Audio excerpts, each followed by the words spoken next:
Upaya penyelesaian sengketa hak cipta. Pelanggaran hak cipta. Pelanggaran hak cipta sering terjadi di Indonesia. Bahkan tindakan-tindakan pelanggaran tersebut seakan sudah dianggap sebagai suatu yang lumrah. Hal ini dikarenanya rendahnya pengetahuan masyarakat akan hak cipta dan kurangnya bersosialisasi serta penegakan hukum atas pelanggaran-pelanggaran yang terjadi. Salah satu contoh pelanggaran hak cipta yang umum dilakukan khususnya adalah kalangan muda adalah menonton film bajakan melalui situs tidak resmi. Meskipun pihak berwenang telah menutup situs-situs tersebut, seringkali para oknum pembeli domain baru dan mengulangi tindakan yang sama. Banyaknya situs-situs yang menyediakan film-film ilegal meskipun sudah beberapa kali ditutup oleh pihak berwenang menandakan tingginya demand masyarakat atas penyungguhan film bajakan.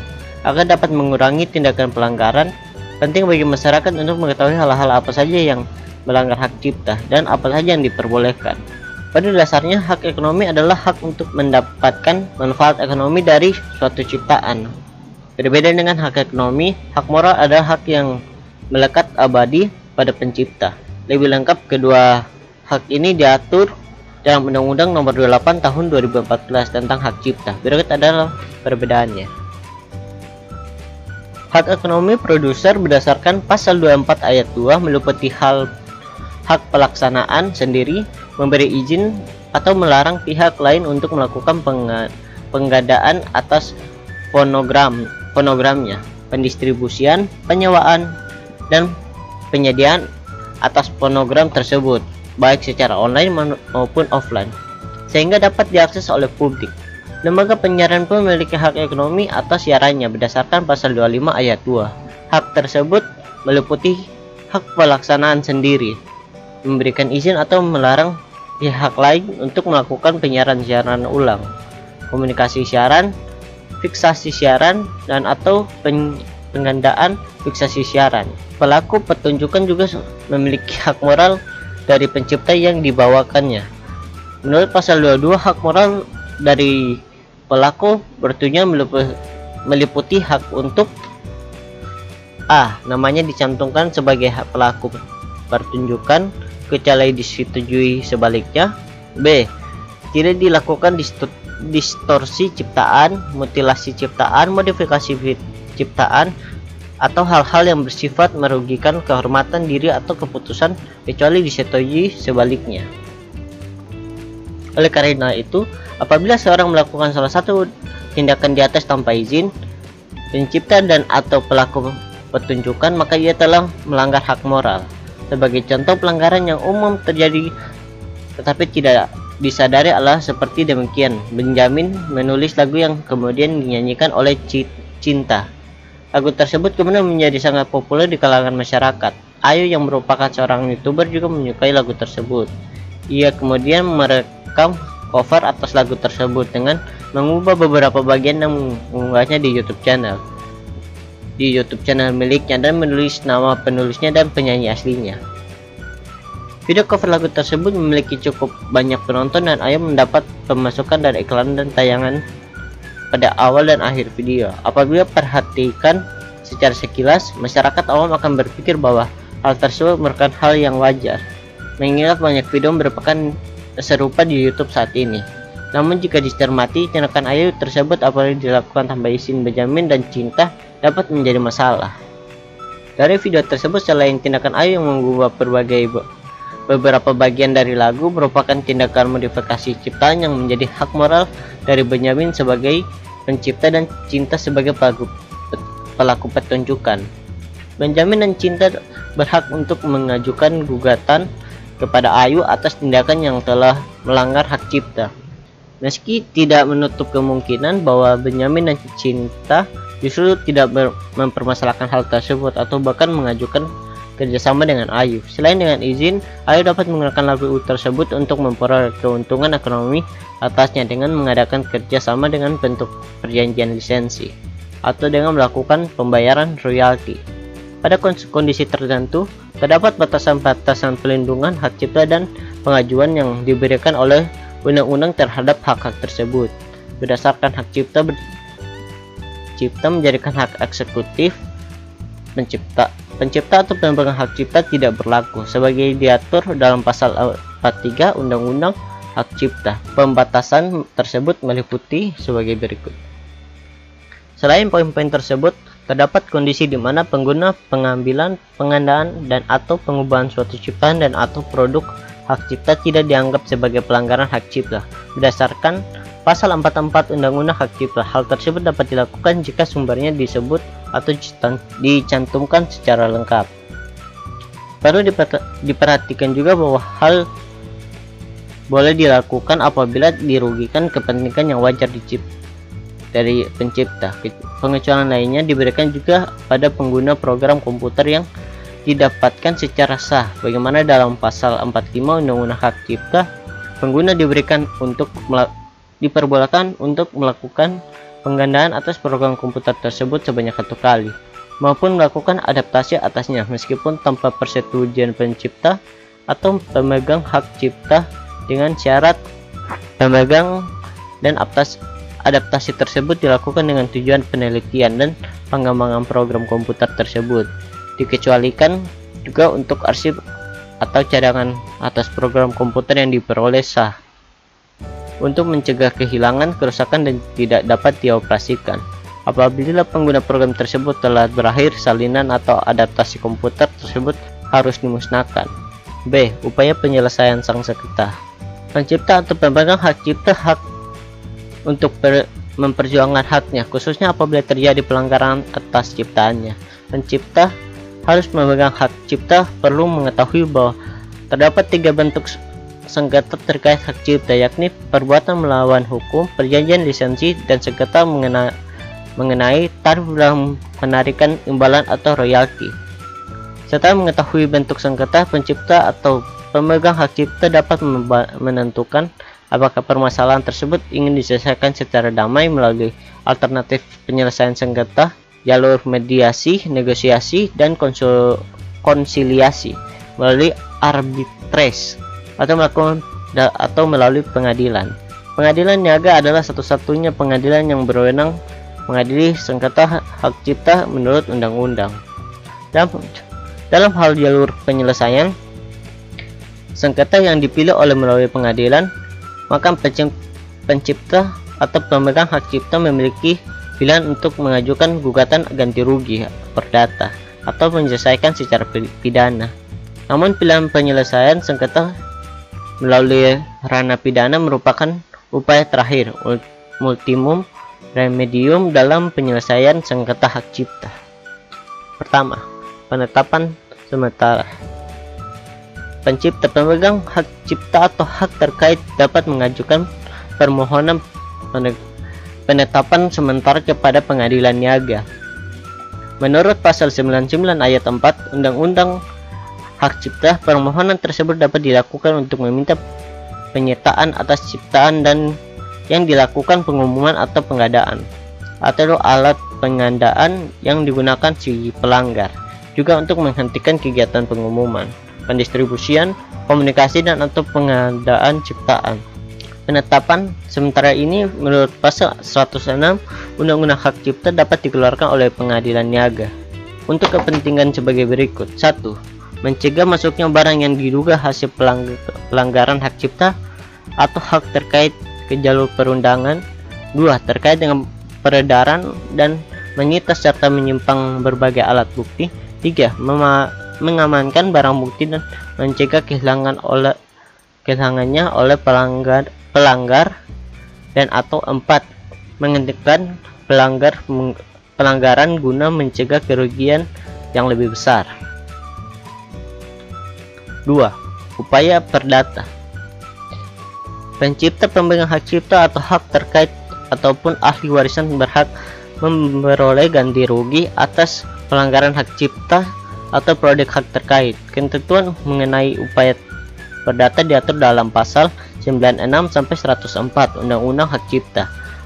Apabila hak cipta telah dialihkan seluruhnya kepada pihak lain, pencipta atau ahli warisan tetap berhak untuk menggugat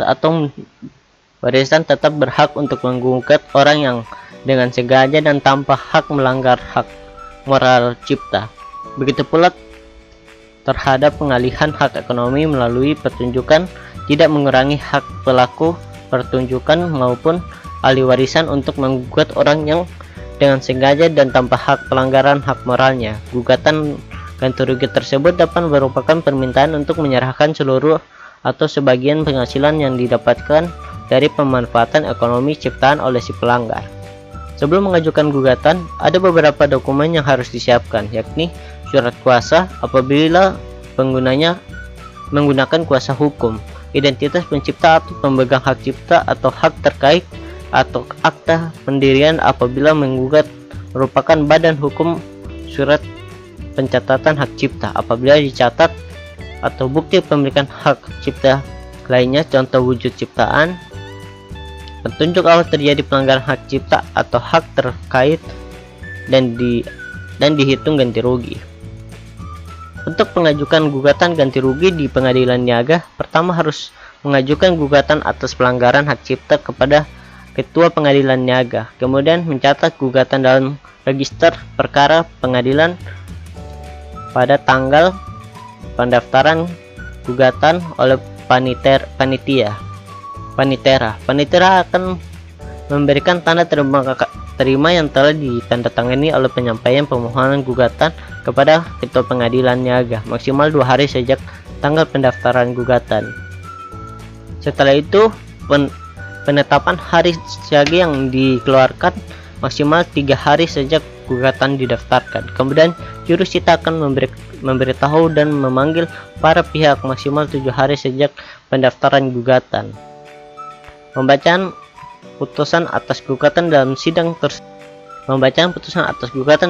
tersebut untuk umum maksimal diucap 90 hari sejak gugatan didaftarkan. Apabila tidak dapat dipenuhi, maka dapat diperpanjang selama 30 hari. 3. Upaya pidana.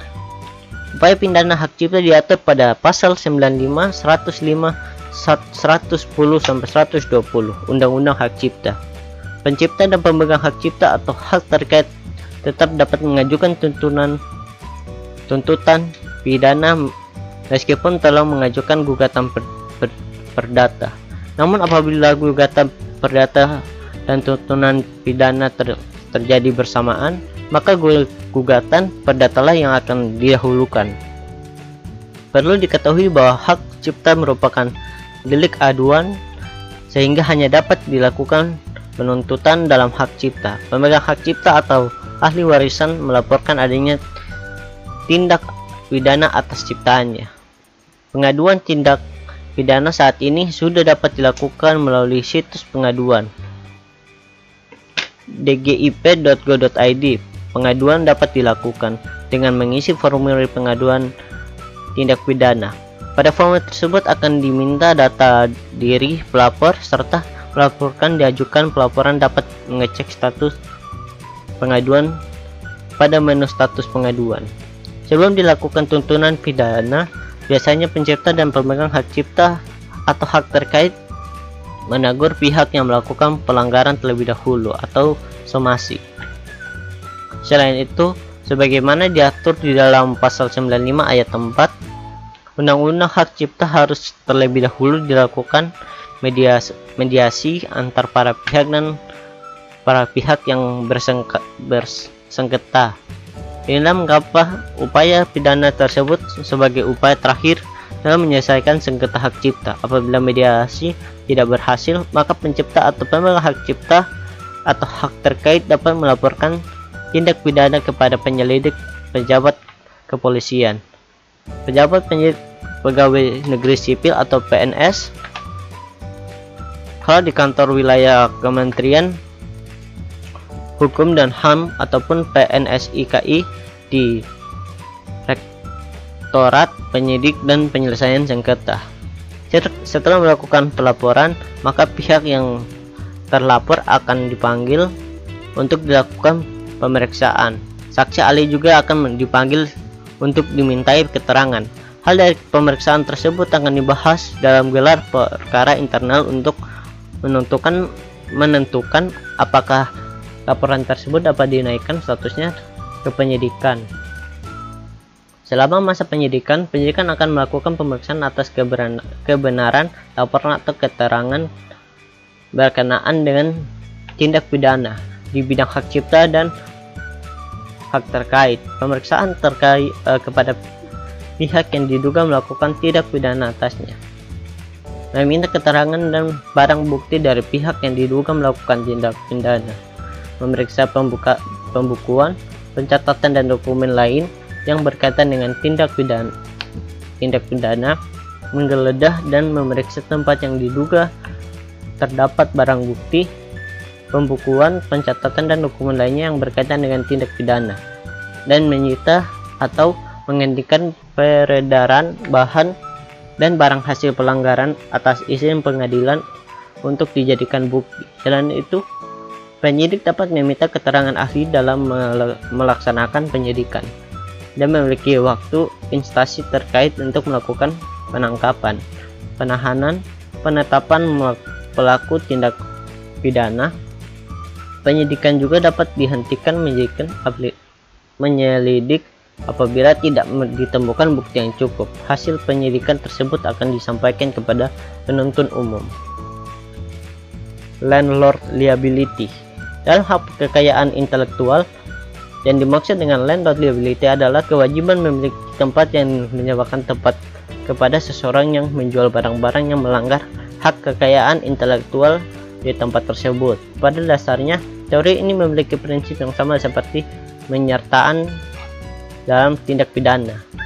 Dalam hal memiliki atau mengelola tempat mengetahui dan membiarkan tanahnya menjual barang-barang yang melanggar hak kekayaan intelektual, maka pemilik atau pengelola dapat dikenakan pasal 55 ayat 1 angka 2 dan pasal 56 angka 2 Kitab Undang-Undang Hukum Pidana.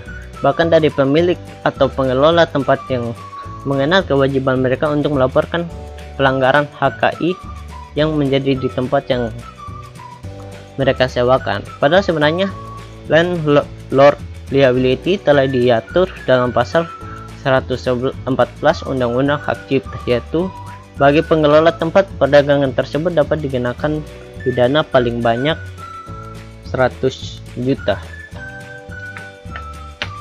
Pada praktiknya, interpretasi atas pasal ini kerap diperluas oleh penyelidik untuk mengenakan pidana pada plat e-commerce yang mendapatkan kegiatan penjualan dan atau pengadaan barang-barang yang melanggar hak cipta dan atau hak terkait. Keempat, alternatif penyelesaian sengketa. Arbitrage. Penyelesaian sengketa hak cipta dapat dilakukan melalui jalur pengadilan. Salah satu pilihan penyelesaian sengketa tersebut adalah melalui lembaga arbitrage. Menurut Undang-Undang Nomor 30 Tahun 1999 tentang arbitrage dan alternatif penyelesaian sengketa, Undang-Undang arbitrage terbit adalah cara penyelesaian suatu sengketa perdana di luar pengadilan umum yang didasarkan pada perjanjian atau arbitrage yang dibuat secara tertulis oleh para pihak yang bersengketa.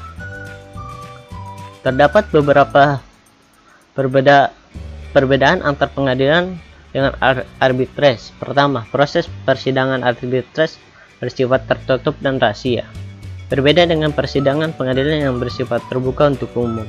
Hal ini merupakan salah satu alasan mengapa pengusaha lebih memiliki penyelesaian sengketa di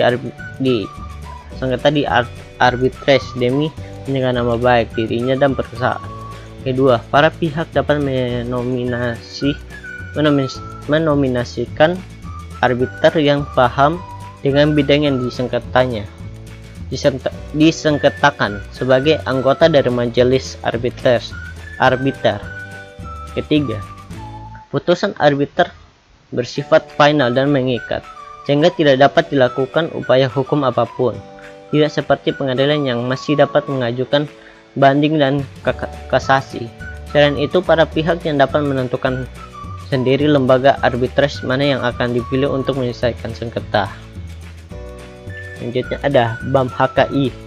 Pada tahun 2012, suatu badan arbitrase dan mediasi yang secara khusus menangani sengketa hak kekayaan intelektual yang bernama Badan Arbitrase dan Mediasi Hak Kekayaan Intelektual atau BAM HKI resmi diluncurkan.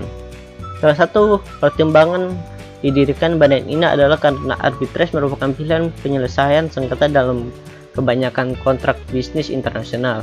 Sejak tahun 2019, BAM HKI telah bekerja sama dengan Badan Arbitrase Nasional Indonesia dan Pusat Mediasi Nasional dalam menangani perkara hak kekayaan intelektual. Perkara hak cipta yang umumnya ditangani oleh BAM HKI adalah terkait perjanjian lisensi dan pengalihan hak. Selanjutnya ada mediasi, konsiliasi dan negosiasi. Penyelesaian sengketa selain melalui pengadilan dan arbitrase dapat juga dilakukan melalui mediasi, negosiasi, dan konsiliasi. Apakah perbedaan ketiga alternatif penyelesaian sengketa tersebut? Mediasi adalah cara menyelesaikan sengketa melalui proses perundingan untuk memperoleh kesepakatan para pihak dengan dibantu oleh mediator yang bersifat netral dan tidak memaksakan suatu penyelesaian. Hasil dari mediasi merupakan kesepakatan damai yang dilakukan oleh mediator, terjadi akta perdamaian.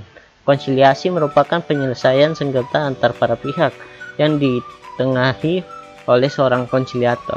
Berbeda dengan mediator, konsiliator bersifat lebih aktif, memberi saran dan pendapat atas masalah yang terjadi. Sedangkan negosiasi merupakan penyelesaian sengketa antar para pihak yang dilakukan tanpa adanya pihak ketiga. Yang terakhir ada mediasi di DJKI. Penyelesaian sengketa alternatif mediasi dapat dilakukan di Direktorat Jenderal Kekayaan Intelektual dengan mengajukan permohonan mediasi oleh pemohonan atau termohon dan atau kuasa para pihak. Berkas-berkas diperlukan untuk mengajukan permohonan mediasi terdiri dari 1. Kartu identitas para pihak, 2. Surat permohonan mediasi, 3. Surat tanda terima pengaduan bagi pelapor, 4. Uraian singkat sengketa, dan 5.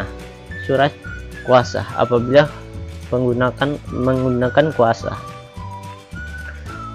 Setelah berkas-berkas lengkap, maka akan dilakukan pencatatan pada buku register, kemudian akan dilakukan penunjukan mediator sebelum dilakukan pramediasi. Pramediasi tersebut terdiri dari pemanggilan para pihak secara terpisah.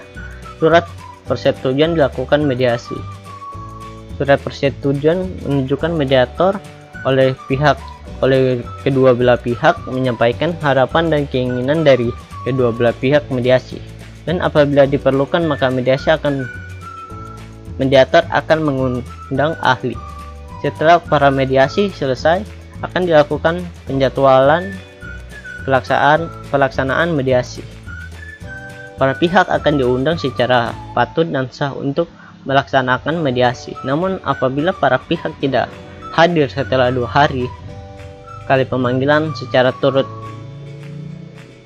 patut dan sah, maka mediasi dianggap tidak berhasil. Undangan pelaksanaan mediasi yang kedua akan dikirimkan 5 hari kerja setelah tanggal pelaksanaan mediasi pertama. Pelaksanaan mediasi adalah 22 hari kerja sejak pelaksanaan mediasi pertama dan dapat ditambah selama maksimal 22 hari kerja dengan kesepakatan para pihak. Apabila mediasi berhasil, maka kesepakatan perdamaian akan dibuat secara tertulis di bawah tangan atau dengan akta notaris atau dikuatkan dengan pengadilan negeri dengan akta perdamaian. Hasil mediasi tersebut kemudian akan dicatat dalam berita acara mediasi dan monitor pelaksanaannya. Namun apabila mediasi tidak berhasil, mediasi tersebut tetap akan dicatat dalam berita acara mediasi. C. Penegahan oleh kantor pabean. Sub-sub ini akan membahas secara singkat mengenai upaya penegahan oleh kepabeanan ketika menemukan barang yang diduga melanggar HKI. Menurut Peraturan Menteri Keuangan Nomor 44 PKM.04/2018, penegahan adalah tindakan administrasi untuk menunda pengeluaran, pemuatan, dan pengangkutan barang impor atau ekspor sampai dipenuhinya kewajiban pabean atau penegahan. Pejabat bea dan cukai dapat melakukan penegahan barang impor atau ekspor yang diduga merupakan atau berasal dari hasil penegakan HKI berdasarkan bukti yang cukup. Namun penegahan hak dapat dilakukan pada hak cipta dan sudah dilakukan perekaman atau recordation. Hal ini karena bukti yang diperoleh pejabat bea cukai pada saat melakukan pemeriksaan pabea atau analisis intelijen adalah berdasarkan pada informasi sistem perekaman HKI pada Direktorat Jenderal Bea dan Cukai. Bukti tersebut kemudian akan didistribusikan kepada penjabat bea cukai dan yang akan melakukan pengawasan untuk melakukan penegahan. Setelah melakukan konfirmasi berisi pengajuan permohonan perintah penangguhan, maka dalam waktu 4 hari pemilik akan memegang hak tersebut diikuti dengan hal-hal sebagai berikut. 1. Menyerahkan jaminan sebesar 100 juta rupiah dalam bentuk jaminan bank atau dari perusahaan asuransi kepada penjabat bea dan cukai yang menangani perbendaharaan. 2. Mengajukan permintaan penangguhan secara permohonan kepada ketua pengadilan yang wilayah hukumnya meliputi kawasan pabean tanpa kegiatan impor ekspor di mana barang yang diduga melanggar HKI. Dan ketiga, menyerahkan bukti pengajuan permohonan penangguhan kepada pejabat bea dan cukai dalam bentuk hard copy dan atau disampaikan melalui sistem aplikasi atau melalui surat elektronik.